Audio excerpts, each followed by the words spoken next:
Salut, j'espère que tu vas bien. Aujourd'hui, je te retrouve pour une nouvelle vidéo. Dans une de mes précédentes vidéos, j'avais fait un témoignage sur le Saint-Esprit, sur ce que le Saint-Esprit avait fait dans ma vie. Et j'avais fait une annonce en disant que j'allais commencer une série sur le Saint-Esprit, justement. Et donc aujourd'hui, c'est la première vidéo de cette série-là. Donc on va vraiment parler du Saint-Esprit dans les prochaines vidéos, dans les prochaines semaines. Alors bien entendu, de temps en temps, il y aura des vidéos d'évangélisation, de temps en temps, il y aura des vidéos d'actualité. Mais beaucoup de vidéos concerneront la personne du Saint-Esprit et j'espère vraiment que c'est une série qui va nous bénir et voilà, je rends déjà gloire à Dieu pour ça. Et si c'est la première fois que tu es sur la chaîne, ben, bienvenue sur la chaîne. Je m'appelle Esther, je fais pas mal de vidéos tournées autour de la foi. Donc si ça te parle, n'hésite surtout pas à t'abonner, j'espère vraiment que tu seras béni.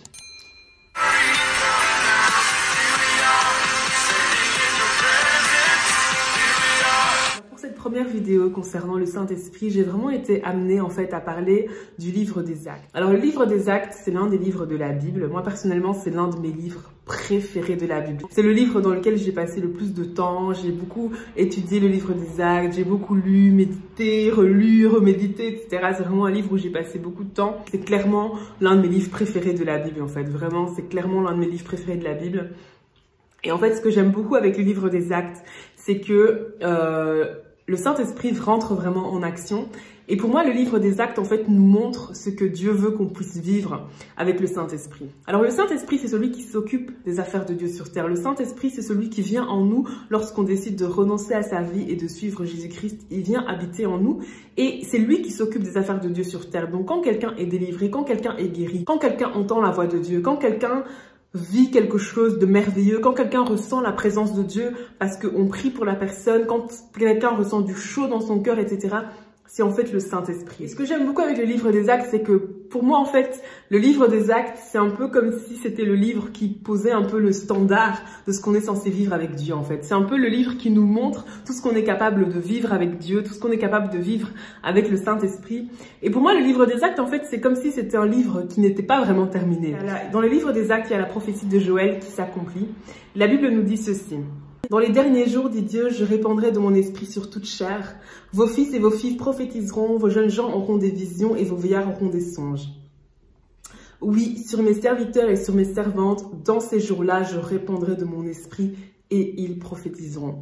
Amen. Cette parole-là, en fait, cette promesse-là, elle s'est accomplie le jour de la Pentecôte. Le jour de la Pentecôte, il y a eu l'effusion du Saint-Esprit. Le Saint-Esprit s'est répandu sur les personnes qui étaient dans la chambre haute. Parce que nous sommes dans les derniers jours. Le Saint-Esprit ne va pas se répandre pour qu'on reste assis dans nos canapés. Le Saint-Esprit ne va pas se répandre pour qu'on sente un peu des guilis-guilis quand on est dans la présence de Dieu, même si sentir des guilis-guilis dans la présence de Dieu, c'est super. Ok, je suis moi-même une très grande fan de ressentir l'onction, de ressentir la présence de Dieu. Mais le Saint-Esprit est là pour bien plus que ça, en fait. Et aujourd'hui, j'aimerais juste parcourir un petit peu quelques événements qui se sont passés dans le livre des Actes pour voir un peu la dimension dans laquelle Dieu veut qu'on entre. Parce que pour moi, en fait, le livre des Actes, c'est comme si c'était le livre qui posait le standard de ce qu'on est censé vivre avec Dieu, de ce qu'on peut vivre avec Dieu. Je vais pas seulement lire les versets, je vais les mettre en bas à chaque fois. Par contre, je vais plutôt raconter en fait les situations qui se sont arrivées avec mes propres mots. Et puis tu pourras, vu que tu auras la référence des versets, tu pourras toi-même aller lire cela dans la Bible. Alors dans le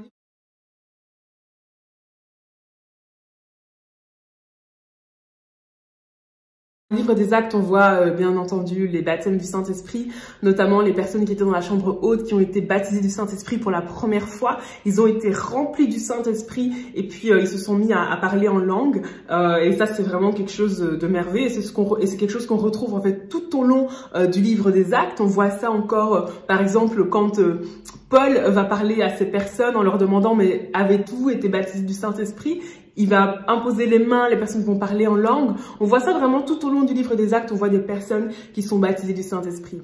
On voit aussi quelque chose qui est vraiment merveilleux, c'est quand justement le jour où il y a eu l'effusion du Saint-Esprit, les gens ont entendu, les gens parlaient en langue et les gens ont commencé à se demander mais qu'est-ce qu'ils font? Est-ce qu'ils sont saols? Est-ce qu'ils sont ivres? Etc. Parce que les gens les entendaient parler en fait dans plein de langues différentes. Et l'apôtre Pierre a pris la parole et il en a profité pour prêcher l'évangile, il en a profité pour parler à quel point Jésus-Christ était mort pour chacun d'entre nous, à quel point Jésus-Christ était mort pour que nous puissions avoir la vie, en fait, pour que nos vies soient transformées. Et il a vraiment prêché l'évangile puissamment expliqué que c'était justement l'accomplissement de cette promesse qui avait été faite dans le livre de Joël, que dans les derniers jours, Dieu répandrait de son esprit sur toute chair, alors qu'avant, c'était certaines personnes uniquement qui pouvaient être loin du Saint-Esprit. Aujourd'hui, c'est toute chair qui peut avoir la possibilité d'être remplie du Saint-Esprit, qui peut avoir la possibilité de vivre en fait des choses merveilleuses avec Dieu. Et ce que j'aime beaucoup, c'est que ce jour-là, en fait, la Bible nous dit que 3000 personnes ont donné leur vie à Christ. 3000 personnes se sont repenties de leurs péchés. 3000 personnes ont pris la décision de suivre Jésus-Christ, de vivre une vie qui va plaire à Dieu. 3000 personnes ce jour-là sont rentrées dans le royaume de Dieu. Et moi, je crois qu'aujourd'hui encore, quelqu'un peut prêcher l'évangile et 3000 personnes peuvent prendre la décision de suivre Christ. Je crois qu'aujourd'hui encore, c'est quelque chose qui est possible. Et d'ailleurs, on le voit, il y a des ministères merveilleux, comme par exemple celui de Reinhard Bonnke qui nous a quittés il y a quelques semaines, mais qui est continué par Daniel Kolenda. Quand on voit le travail qu'ils ont fait en Afrique, quand on voit des millions d'âmes qui sont venues à Christ avec juste une réunion, en fait, c'est quelque chose qui me donne tellement de foi et je me dis, mais Seigneur, si tu as pu faire ça pour l'Afrique, tu vas faire ça pour l'Europe. S'il y a des réunions en Afrique où il y a 2 millions de personnes qui ont donné leur vie à Christ en une seule fois, ça veut dire que il va nous falloir une semaine, en fait, pour gagner la Belgique à Christ, en fait. Et ça, c'est quelque chose qui me donne tellement de foi pour la Belgique, ça me donne tellement de foi pour l'Europe. Et je crois qu'aujourd'hui encore, on peut prêcher l'évangile et 3000 personnes donnent leur vie à Christ. Et bien plus encore. Parce que le livre des Actes nous montre ce qu'on est capable de faire avec Dieu, en fait. C'est vraiment, ça nous pose vraiment le standard de ce qu'on est censé vivre avec Dieu. Et c'est vraiment merveilleux. Histoire que j'aime.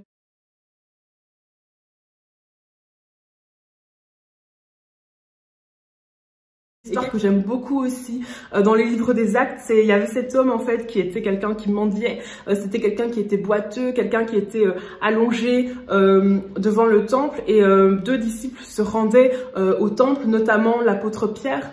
Et ils vont voir cette personne qui mendie et l'apôtre Pierre va le regarder, l'apôtre Pierre va lui dire « Je n'ai ni or ni argent, mais ce que j'ai, je te le donne.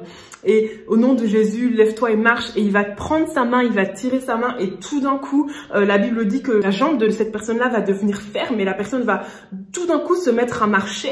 Il va récupérer toute la mobilité de ses jambes et qu'est-ce qui va se passer? C'est que toute la ville, en fait, va voir qu'un miracle a été fait, qu'une personne a été guérie de façon miraculeuse. Et il y a des gens qui vont commencer à croire en Jésus-Christ, à croire que Jésus-Christ, aujourd'hui encore, on peut vivre des miracles. Aujourd'hui encore, Jésus veut transformer l'éternité de quelqu'un. Aujourd'hui encore, Jésus veut transformer la situation médicale d'une personne. Peu importe ce que tu as vécu, peu importe depuis combien de temps tu as vécu, il y a des personnes, en fait, qui vont être remplies du Saint-Esprit et des personnes qui vont être remplies de foi et qui vont venir prêcher l'évangile, qui vont venir prêcher Christ, qui vont créer la foi en toi. Une foi qui va faire en sorte que tu vas pouvoir te lever alors que tu étais alité depuis longtemps, alors que tu étais boiteux depuis longtemps, tu vas pouvoir te lever et récupérer la faculté de tes membres. Et qu'est-ce qui va se passer? C'est que tout d'un coup, en fait, il y aura énormément de joie parce que cette personne-là, la Bible nous dit clairement qu'il était totalement dans la joie, qu'il s'est mis à danser, à louer le Seigneur. Et qu'est-ce qui s'est passé? C'est que une ville tout entière a pu voir que oui, un miracle a été fait et aujourd'hui encore c'est possible. Cette personne-là qui est peut-être dans ta rue, cette personne-là qui est peut-être dans ton village et qui depuis des années souffre d'une maladie, sache que ce n'est pas la volonté de Dieu et que tu peux encore aller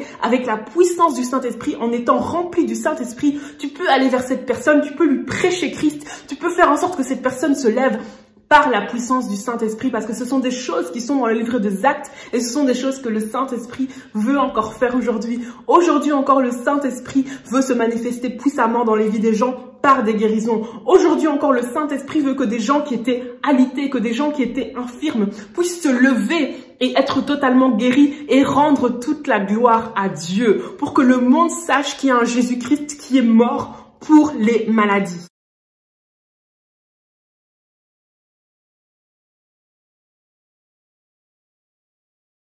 Une autre histoire que j'aime énormément dans les livres des Actes, c'est la rencontre entre Philippe et l'eunuque. Et ce que j'aime beaucoup, en fait, c'est que c'était une rencontre qui était tellement prévue par le Seigneur. Parce qu'en fait, il était dans une ville, il a été dans une autre ville, et dans la ville où il était, il a entendu l'Esprit de Dieu lui dire « Approche-toi de ce char » parce que tout près de lui, il y avait un char.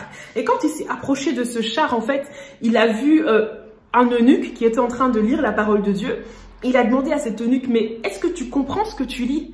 Et puis là, l'eunuque va dire, mais comment est-ce que je peux comprendre si personne ne m'explique? Et là, Philippe, qui était évangéliste, a commencé à prêcher l'évangile à cet eunuque. Et cet eunuque a commencé à croire en Jésus-Christ. Et cet eunuque a donné sa vie à Jésus. Et cet eunuque s'est fait baptiser là où il était, en fait. Et ça, c'est des choses qui sont encore possibles aujourd'hui. Aujourd'hui encore, le Seigneur veut transporter des gens à des endroits bien précis où il sait qu'il y a des âmes à gagner. Aujourd'hui encore, le Seigneur veut dire à certaines personne, approche-toi de ce magasin, approche-toi de cet hôpital, approche-toi de cette rue parce que là-bas, il y a quelqu'un que tu dois gagner à Christ. Là-bas, il y a quelqu'un qui a besoin d'entendre la bonne nouvelle de l'évangile. Là-bas, il y a quelqu'un à qui tu vas parler de moi, à qui tu vas parler à quel point je peux transformer ta vie. Aujourd'hui encore, ce sont des choses qui sont possibles. Aujourd'hui encore, ce sont des choses que Dieu veut faire au travers du Saint-Esprit, que si tu es né de nouveau, tu as reçu et qui est en toi. Dieu veut t'utiliser puissamment pour que des gens puissent être gagnés à Christ. Aujourd'hui encore, le Saint-Esprit veut parler comme ça à des gens qui vont entendre qu'ils doivent s'approcher d'un magasin, qui vont entendre qu'ils doivent s'approcher d'un hôpital, qui vont entendre qu'ils doivent s'approcher d'une banque. Et alors qu'ils s'approchent d'une banque, ils vont voir quelqu'un et ils vont savoir que à cette personne-là, je dois parler de Jésus. À cette personne-là, je dois prêcher l'évangile. À cette personne-là, je dois dire qu'il y a une vie différente que tu peux vivre. Et alors qu'ils vont parler à cette personne va donner sa vie à Christ. Cette personne va renoncer à sa vie pour suivre Christ. Cette personne va se repentir de son péché. C'est des choses qui sont encore possibles aujourd'hui. C'est des choses que Dieu veut encore faire aujourd'hui. Et c'est possible quand on est rempli de l'Esprit de Dieu.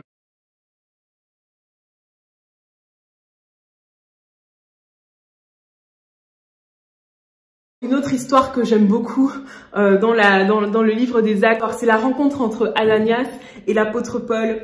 L'apôtre Paul, en fait, il faut savoir qu'avant de devenir le très grand apôtre Paul, qui a rédigé énormément de livres de la Bible, l'apôtre Paul, en fait, c'était Saul de Tarse, et c'était quelqu'un qui persécutait les chrétiens. Et lorsqu'il s'est converti, en fait, il s'est converti sur la route de Damas. Il a rencontré Jésus, mais vraiment littéralement. Et il s'est converti et pendant 3 jours, en fait, il a été aveugle. Mais il était vraiment connu à l'époque dans le milieu des chrétiens comme étant celui qui persécutait les chrétiens, qui faisait du mal aux chrétiens. Et ce qui s'est passé, c'est que Ananias, en fait, c'était quelqu'un qui servait le Seigneur à cette époque-là. Et c'était quelqu'un qui savait très bien qui était Saul de Tarse, qui savait à quel point il persécutait les chrétiens. Et puis, Ananias va entendre la voix de Dieu. Le Saint-Esprit va dire à Ananias, va dans cet endroit et impose les mains, en fait, à Saul de Tarse, en fait. Il attend que quelqu'un vienne prier pour lui, va prier pour lui pour qu'il puisse retrouver la vie. Ananias va répondre à Dieu, mais attends, mais Dieu, mais c'était celui qui persécutait les chrétiens, etc. Comment est-ce que je dois aller prier pour lui et tout? Et puis là, Dieu va expliquer à Ananias, non, ne t'inquiète pas, j'ai prévu des choses pour sa vie, c'est quelqu'un que je vais utiliser puissamment, etc. Et puis Ananias a prié pour Saul, Saul a retrouvé la vue. Et ce que j'aime beaucoup, en fait, dans cette histoire, c'est que il y a peut-être des personnes, en fait, quand tu les vois, ils sont totalement contre les chrétiens, ils sont totalement contre l'œuvre de Dieu, ils sont totalement contre Dieu. Et tu te dis, mais cette personne-là, il va jamais se convertir, en fait.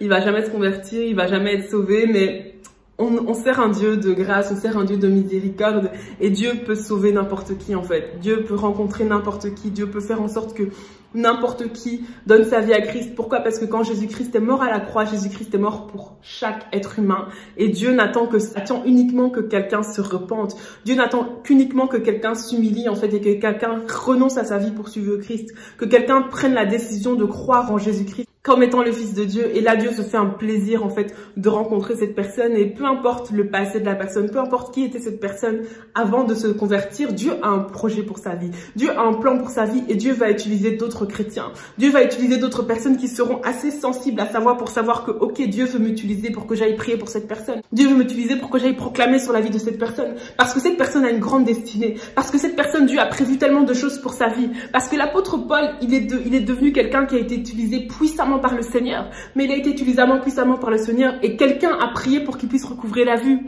Quelqu'un a imposé les mains à l'apôtre Paul pour qu'il puisse retrouver la vue.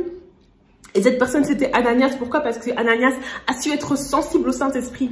Et il y a des personnes, Dieu veut que vous puissiez être sensible à sa voix. Parce qu'il veut vous utiliser pour que vous puissiez aller imposer les mains à certaines personnes. Il veut vous utiliser pour que vous puissiez aller prier pour certaines personnes que lui va utiliser puissamment.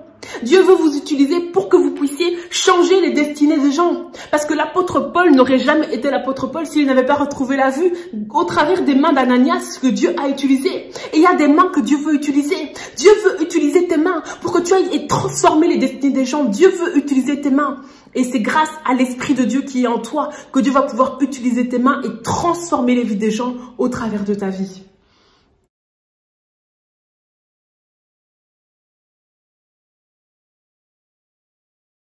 Histoire que j'aime beaucoup dans le livre des Actes, je pense que c'est l'une des histoires qui m'avait le plus marqué la première fois que j'avais étudié les livres des Actes.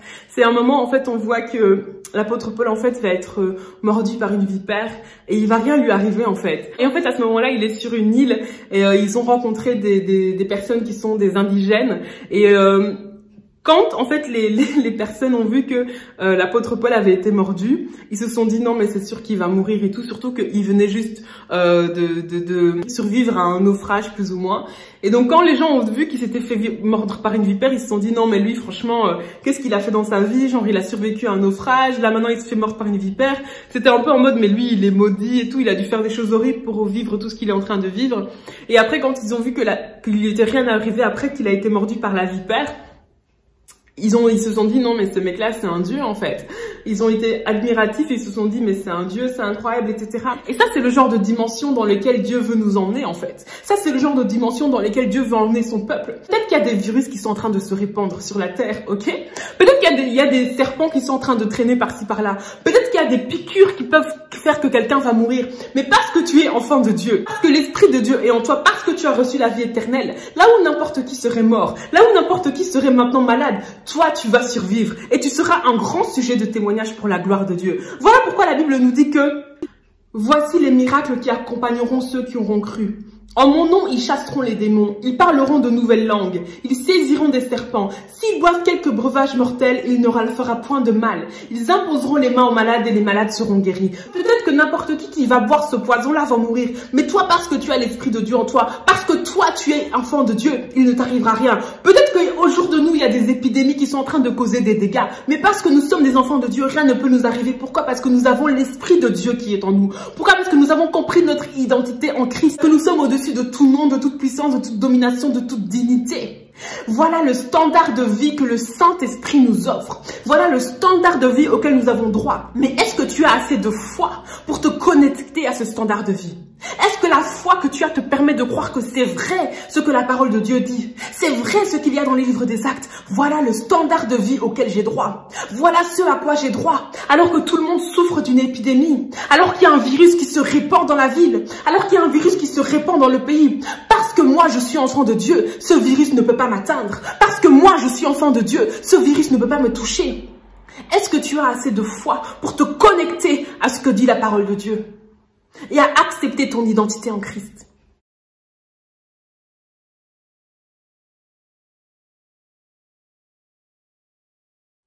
Une dernière chose que j'aimerais partager sur le livre des Actes, c'est quelque chose qui m'a aussi énormément béni. C'est, on voit en fait, c'est surtout vers le livre des Actes, vers la fin du livre des Actes, on voit comment l'apôtre Paul va commencer à prêcher l'évangile à des autorités. Il va parler au roi Agrippa, etc., etc. Il va commencer à leur prêcher l'évangile. Des personnes en fait, Dieu va faire en sorte que tu puisses parler à des autorités. Dieu va faire en sorte que tu puisses parler à des ministres. Dieu va faire en sorte que tu puisses parler à des hommes politiques, que tu puisses leur parler de Jésus-Christ. Dieu va te remplir du Saint-Esprit. Dieu va te remplir du Saint-Esprit pour que tu ailles parler à des hommes politiques, pour que tu ailles parler à des personnes qui ont des hauts postes au sein de la société. Et tu seras rempli du Saint-Esprit. Tu seras tellement rempli du Saint-Esprit que quand cet homme politique t'entendra parler, que quand ce ministre t'entendra parler, que quand ce roi t'entendra parler, il va dire: tu vas presque me convaincre de devenir chrétien.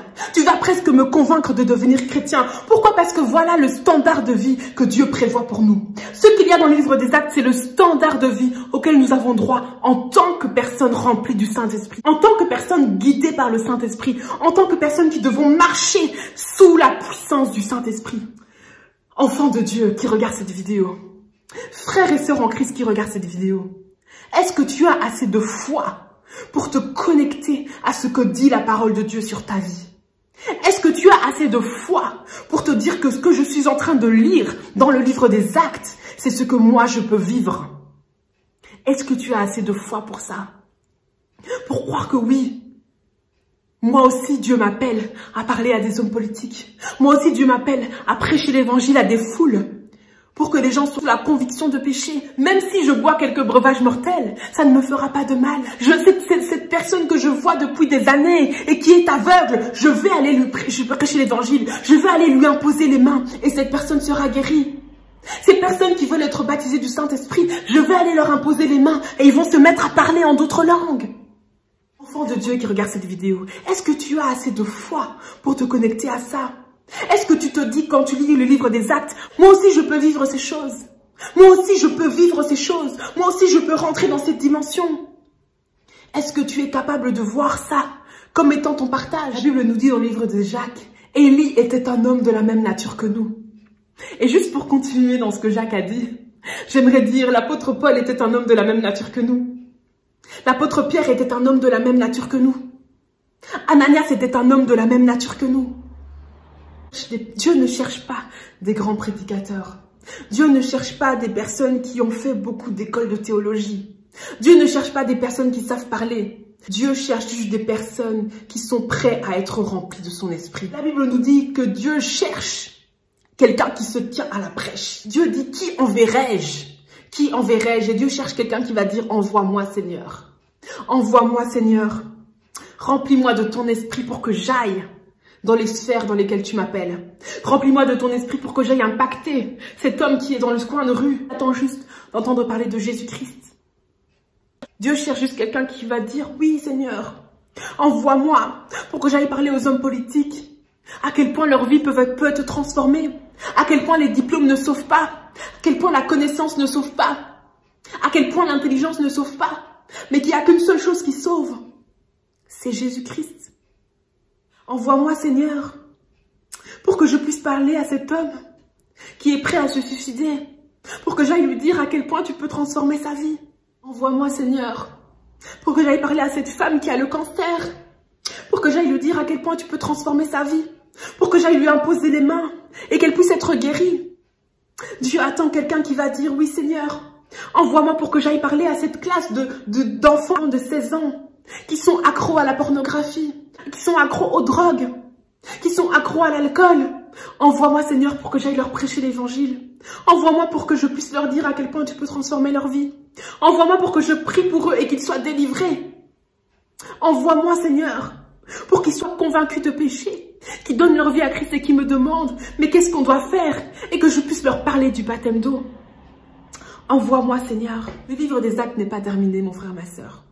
Le livre des Actes n'est pas terminé, mon frère, ma sœur. Aujourd'hui encore, on peut vivre ces choses-là. Aujourd'hui encore, on peut être rempli du Saint-Esprit. Aujourd'hui encore, Dieu peut transformer des vies au travers de nous. Est-ce que tu vas te laisser être utilisé par le Seigneur? Est-ce que tu vas te connecter à la parole de Dieu avec un niveau de foi élevé? Est-ce que tu seras capable de mettre ta vie de côté, de mettre tes projets de côté, de mettre ta vision de côté, de mettre tes ambitions de côté pour l'évangile, pour que le nom de Jésus soit élevé, pour la gloire de Dieu? J'aimerais terminer par ce verset qui se trouve dans le livre de Luc, Luc chapitre 18 à partir du verset 28 qui dit ceci. Pierre dit alors, voici nous avons tout quitté et nous t'avons suivi.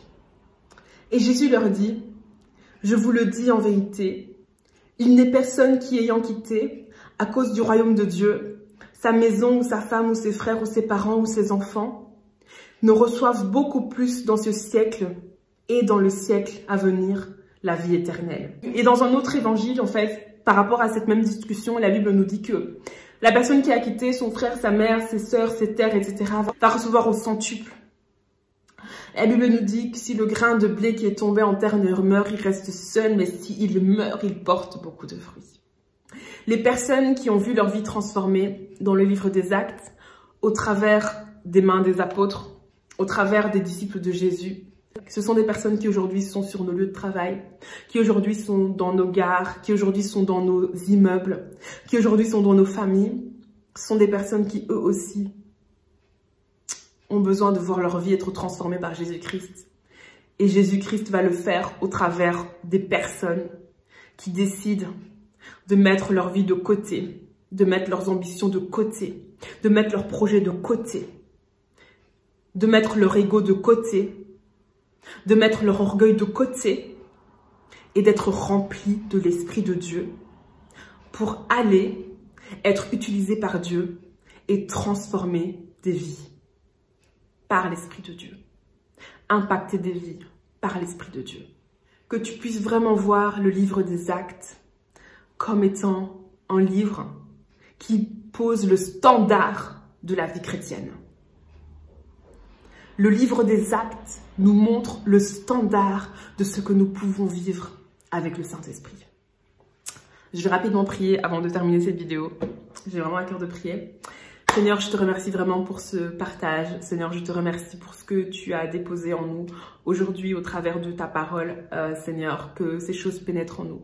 Que nous puissions vraiment comprendre à quel point tu veux nous utiliser. Que nous puissions comprendre que nous ne sommes pas des petits chrétiens incapables, des petits chrétiens faibles, des petits chrétiens sans puissance.